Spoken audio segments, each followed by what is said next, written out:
we represent the cross-sectional society which deals with the rain-fed areas. I think, Sabyasachi, the one picture that you showed from Jharkhand is really heart-rending.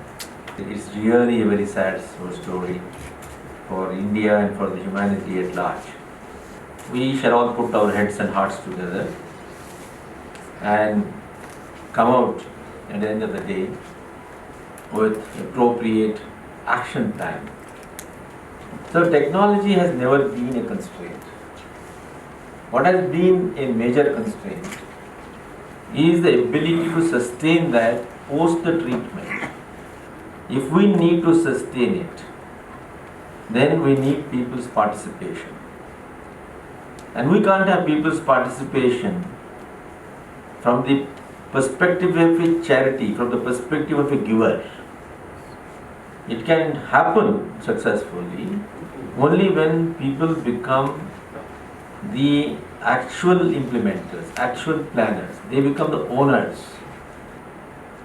Hence, the international bodies, the government, and the NGOs, and the scientists, we all stand outside on the boundary and let the people play.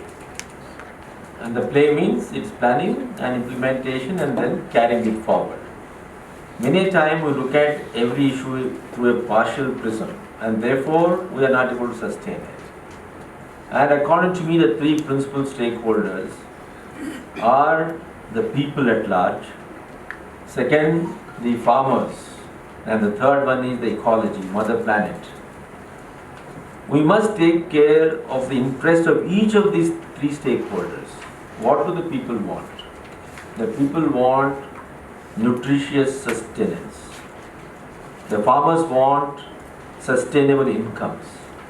Mother Earth wants sustainable productivity. And our challenge therefore is how to reconcile these apparent contradictions and harmonize them into a sustainable plan, a doable action plan, and a maintainable rollout.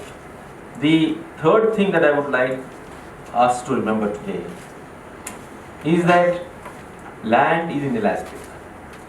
Today we have lost 1.1 million hectares which was under cultivation for other purposes, and this is bound to grow further. What is another critical input?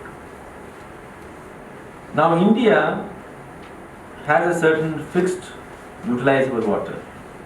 We have a situation where the per capita water availability is decreasing. Of this harvestable water, 85% is being used by agriculture, against the average of 70% in the world.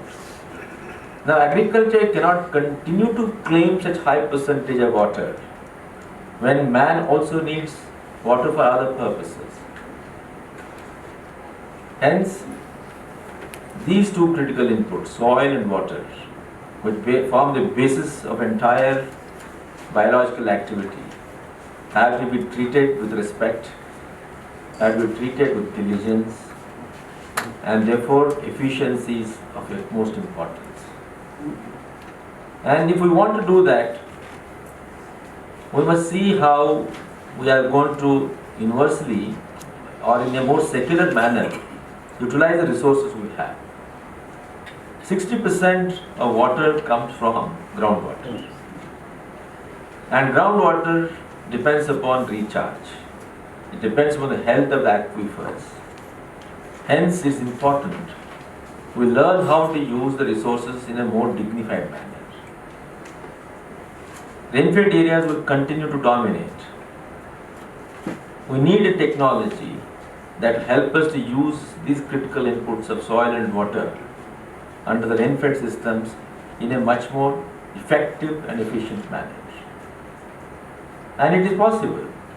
So today, as you discuss, please identify the science requirements.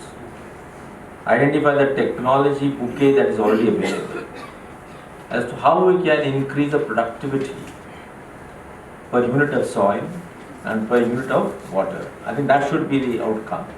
So let's all together, as we put our heads and hearts together, see how we can universalize science and technology, how we can upgrade our policies such that the science and technology are supported by policies.